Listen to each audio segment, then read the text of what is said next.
felt like people were starting to want to understand the impact of technology, and actually wanted to measure it and reduce that impact. And that's really where we pushed sustainability to the forefront of our messaging, to the forefront of our strategy, and actually started to help customers go on this journey using all the use cases that we've had. I mean, we've deployed technologies on aircraft carriers, in critical care units in hospitals, in some of the largest telecommunications companies in the world. So lots of different ways of using technology and more sustainable approaches that were really relevant and measurable and obviously tangible for customers. And that's kind of where we find ourselves with now.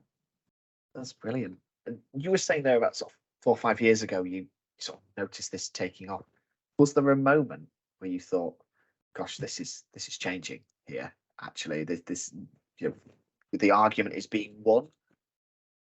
Yes, but I think it's a much slower change. It's a gradual change. So I think obviously there's the big societal shift. I think that's probably the most obvious shift. It's just generally you see it everywhere. You know, my team very used to me taking pictures of things like big billboards in railway stations where a brand is now presenting itself in a more sustainable way, talking about its impacts or how it's trying to reduce its impacts. That just wasn't really there 4 or 5 years ago.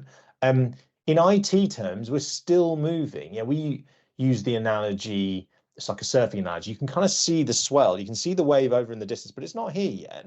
But it is coming. And all the factors we talked about from different stakeholders, also what we're seeing from governments in terms of intervention,